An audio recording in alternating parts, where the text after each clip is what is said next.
All right, welcome to another episode of Crestview Leads, where I, Tim Bolduc, get an opportunity to talk to people who have had influence in my life in the area of leadership. And today we've got a very special guest with us, one-time city clerk, most recently the CRA director for the city of Crestview, Miss Betsy Roy. Welcome. Thank you. I'm glad to be here. I'm excited to have you. So we've been at this now together here at the city for about 6 years.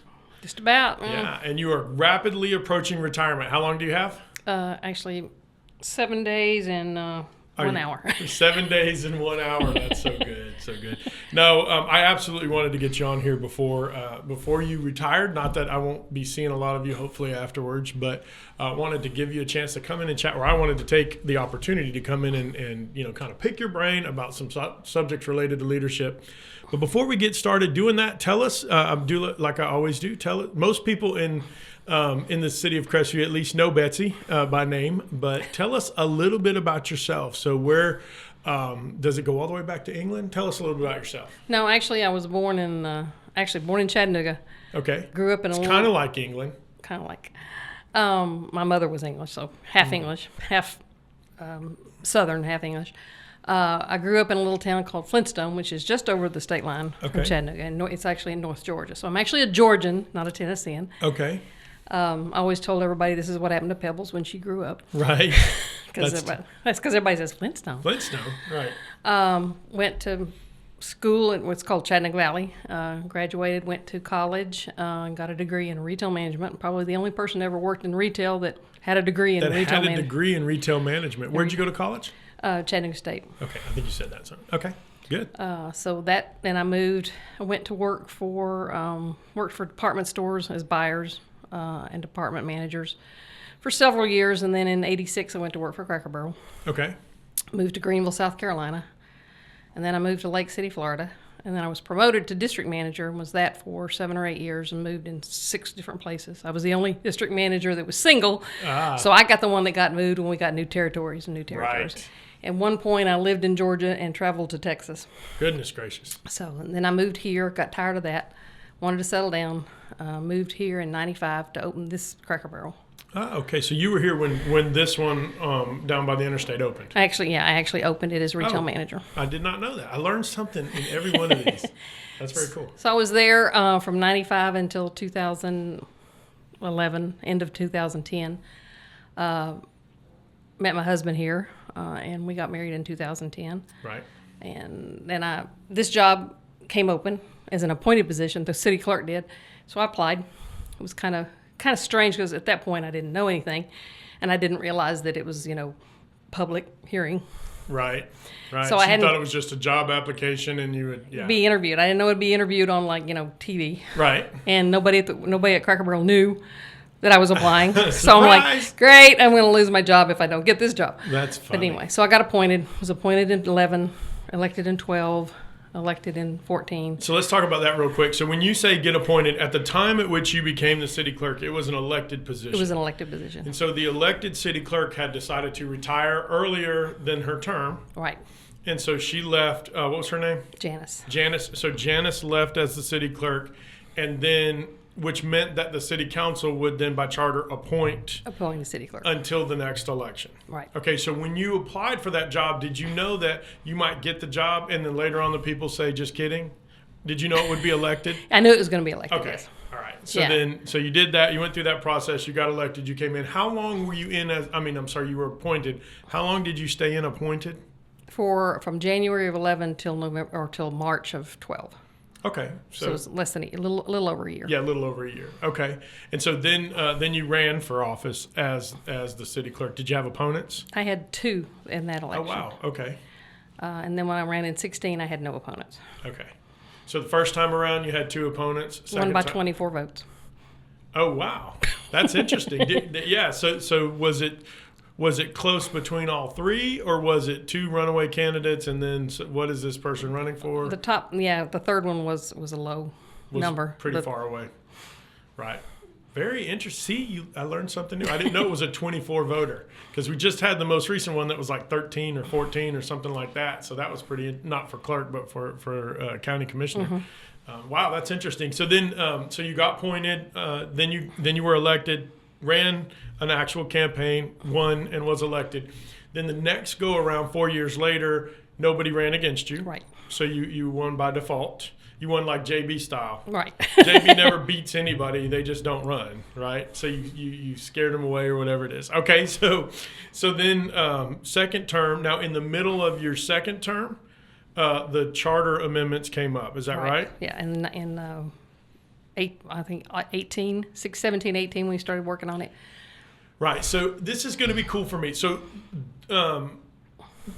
the request to change the charter. So for those of you who don't know, the charter is basically like an incorporation document for a city, and it establishes the way that board members, being council members, are elected, whether it's by district or at large, and all kinds of different things. But it also sets up what other positions in the city could be elected. And across the state of Florida, there are two different types of city clerks. There are elected city clerks, and then there are appointed city clerks. And so Crestview's was an elected position. Only one of 13. Only one of 13 left. It used to be that way predominantly, but then over the years it's changed. And so there was 13 cities left. Crestview was one of them. And multiple times they had tried to change that and then bring in a city manager's position. And the elected city clerk seemed to be was the sticking point. Okay. At that point, they didn't want it to be appointed. They wanted it to be elected, wanted to stay elected. Wow. And right. that, at least the last time that I was aware of before we actually changed it, that was a sticking point. Right. And so, so were you in office when it failed at all, or had it failed prior to you coming in? We didn't have an amendment. They had a charter committee right about the time I came in, and that's when it never got past the council. The committee itself the council never got past the committee or the council. So I got you. Okay, and then after that, JB gets in, kind of as the chairman. There's a bunch of other people that are on both sides of the idea of having it, and that point is when they decided to separate the two questions: the question of a city manager, and then the question of whether or not to have appointed or elected. Right.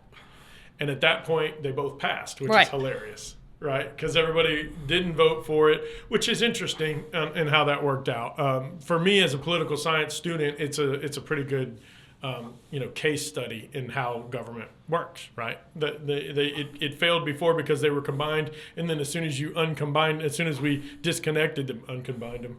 Shay's like, that's not a word. But anyways, as soon as it is now. As soon as we disconnected the two decisions, then it passed.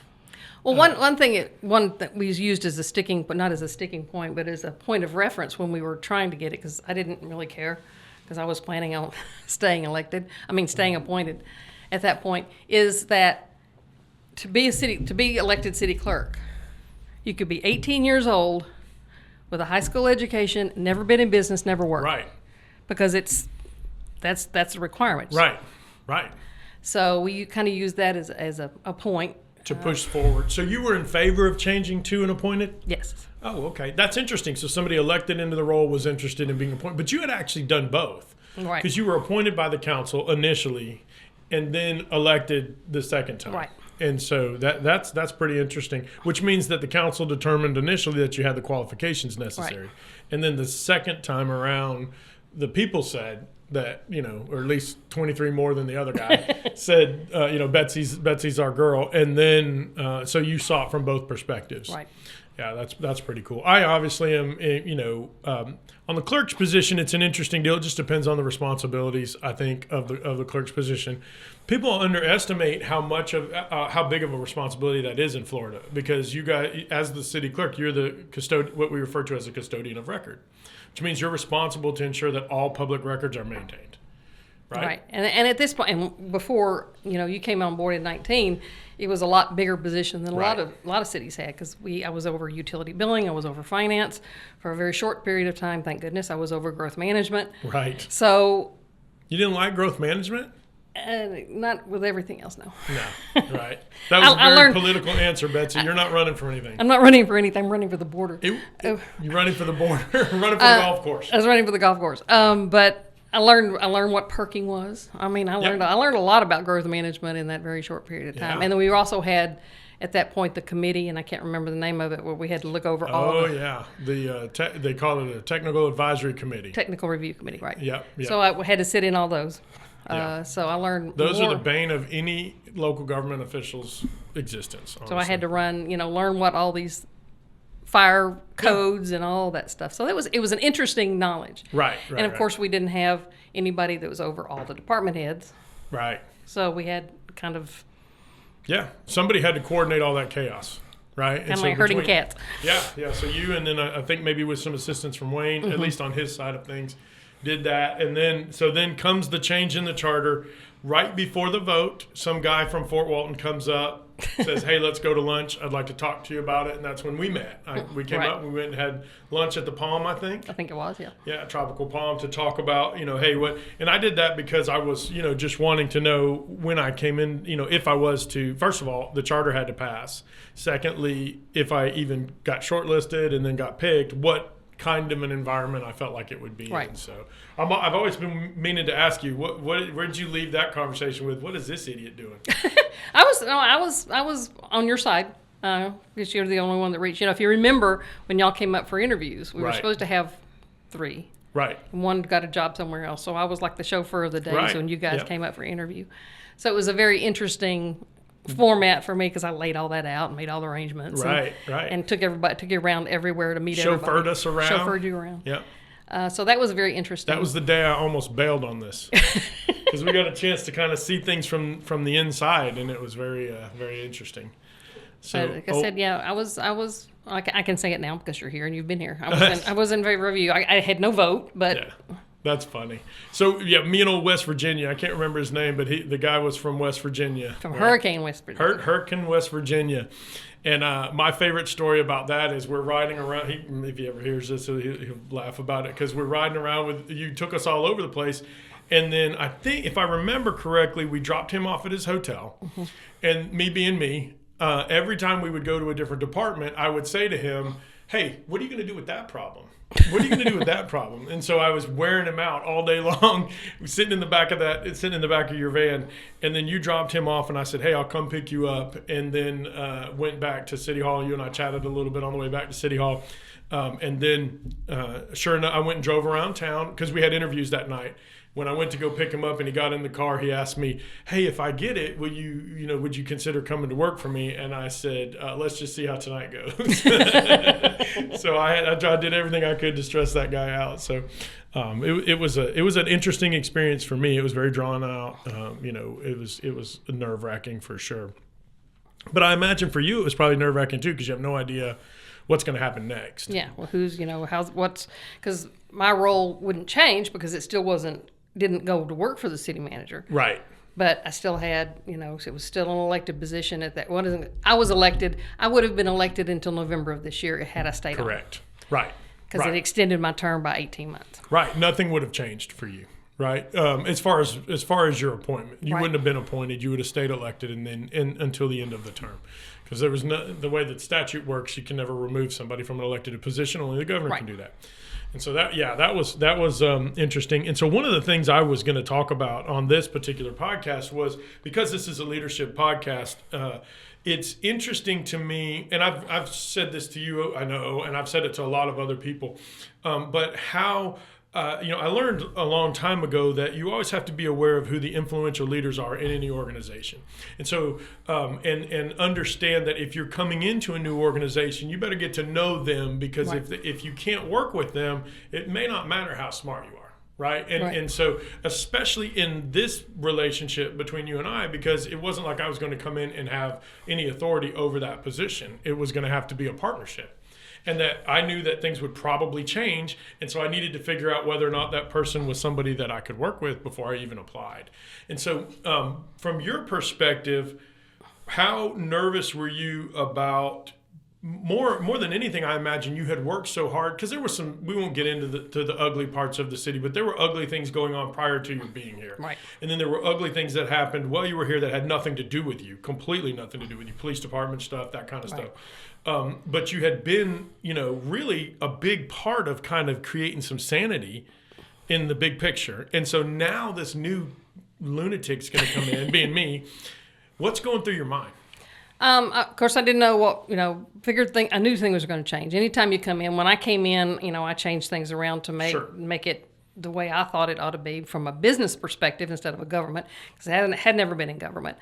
But I figured the clerk's position was one you really should run like a business. Right. The utility office should run like a business. Finance should run like a business.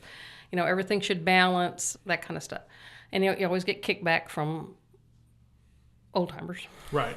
But my guess, and I'll be honest, the hardest thing for me when you did come in was letting go. Right.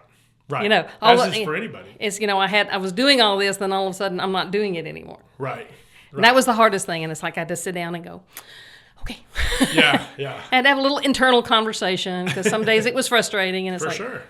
The good thing about our relationship was I wasn't afraid to go in your office and say, hey, I don't like the way this is working. Right. And we had some of those. And we tried it that way. It didn't work. If you had another way of doing it that way, good. But we've already done that 3 times and it didn't work. Because I came in, a little bit naive in some areas. It's funny when I talk to new managers going in now, I'm always like, listen, take a little bit of time. Don't do all of the big decisions up front. And you can tell if somebody's been a city manager, not just a manager, because obviously I had managed before, but if in a city manager role, if they've done it somewhere else, they're going to be a little slower in how they make their if they have had any success in the past. Than people like me who just come in and go, hey, this is wrong, this is wrong, this is wrong, and you start making decisions. Which is what at the beginning we did. And so one of the things that we were able to do is you would come in and sit down and say, hey, listen, I appreciate what you're trying to do. You always were very respectful. I appreciated that. Not that you owed me respect, but I mean, in the way that you did it, you were very cordial, very respectful. And you would say, understand what you're doing, but you need to see the bigger picture.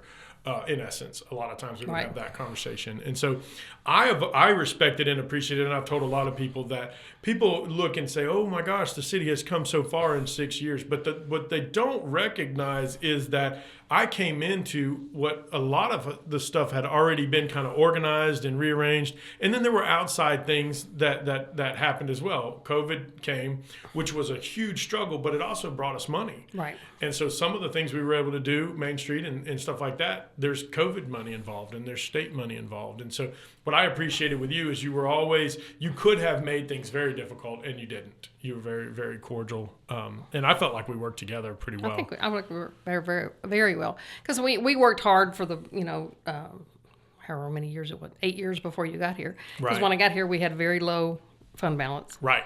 And this had to fight to get people not to spend everything at the end of the year. Yeah. You don't just because it's government thing is if you don't spend it, you lose it. It's like, no, it's a zero balance budget. It doesn't work that way. Right. And to get it up to, wasn't where I wanted it to be, but it was a lot better than it was when I walked in the door. And one of the things, so because I came in and one of the things we did early on was establish a reserve policy. But if the practices hadn't changed before I got here, it would have been a much longer hurdle. The other thing that I always talk about that I respect for you and for Wayne really was that you guys had to do the things you did without having complete authority. Right. Positional authority, right? So a lot of what you had to do was much more on the negotiation side.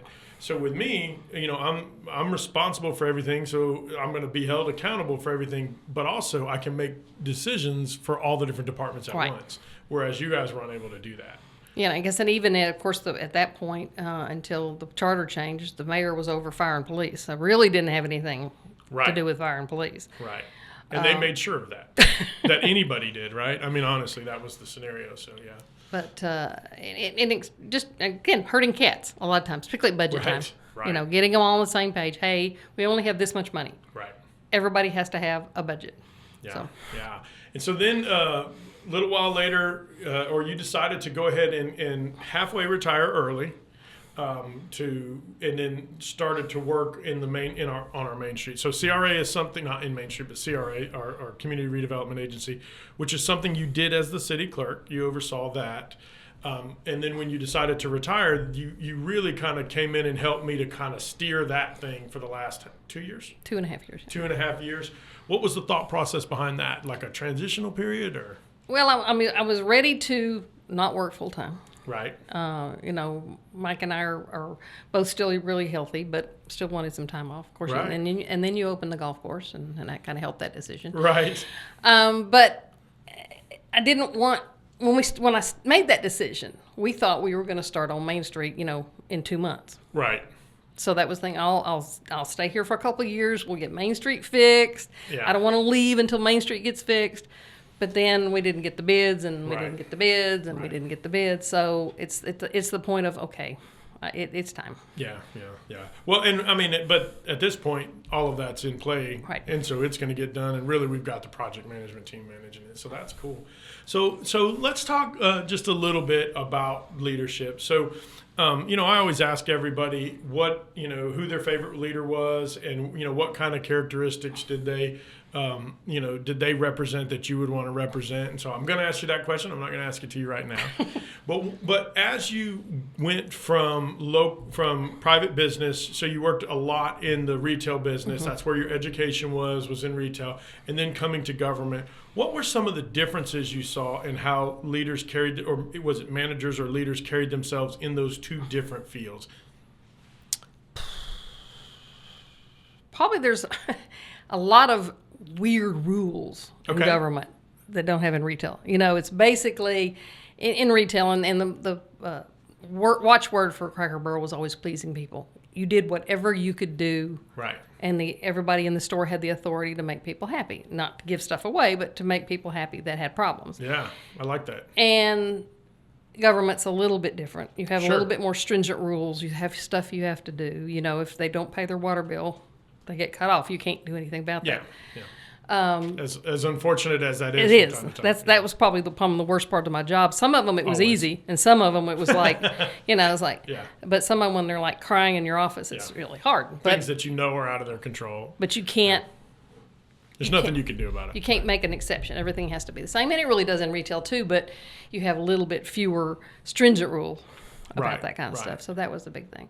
I had a district manager when I first started with Cracker Barrel who was probably my mentor, still one of my friends.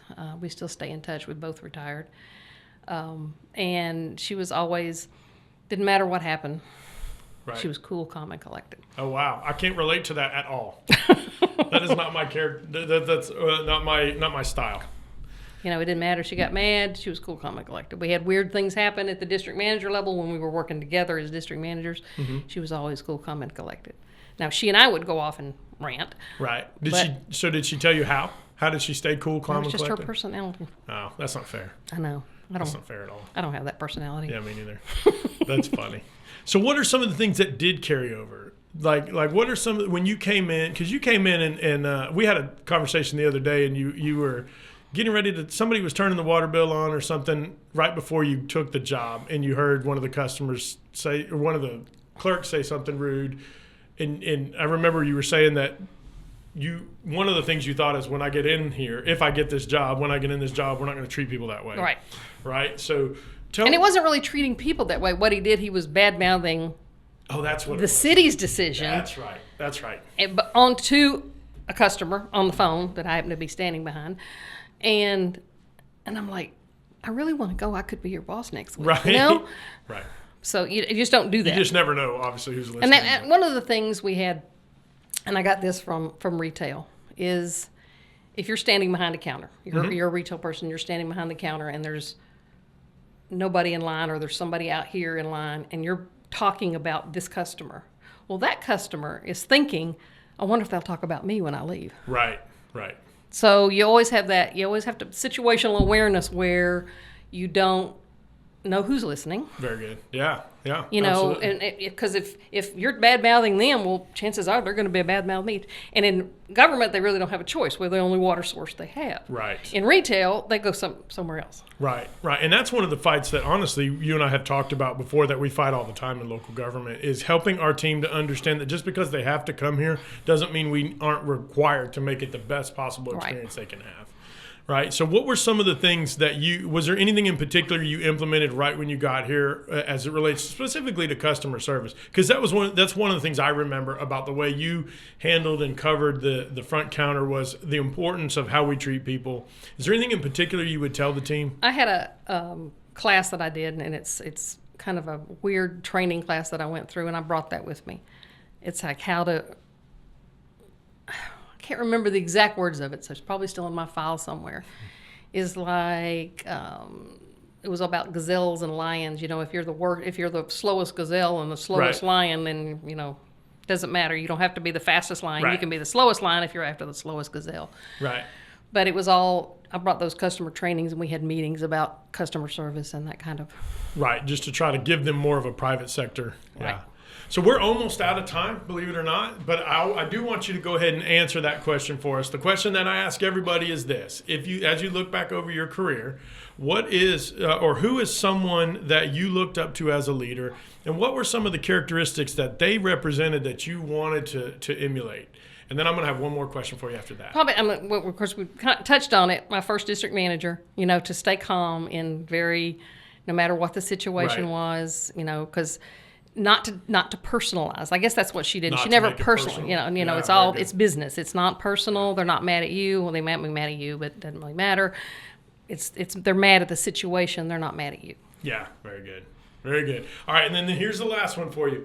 As absolutely a leader, you were in an influential leadership position in the city, obviously, because you got elected. You were in a positional leadership position in the city. You've watched it transition from before you got here to while you were here to where we are today.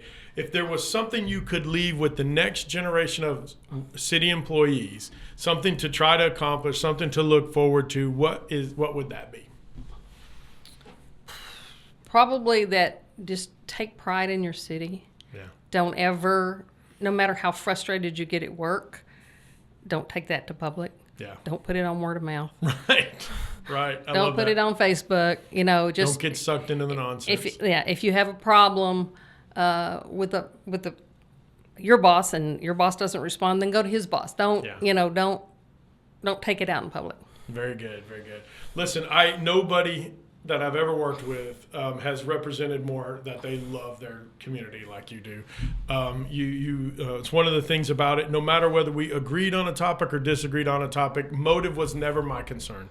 I knew that always whatever you were trying to accomplish is always because you wanted what was best for this community. It has been an absolute pleasure to work with you. I am grateful. I really do. We talked a little bit about that first meeting. I absolutely came over here to have lunch with you that day to decide whether or not I would even apply.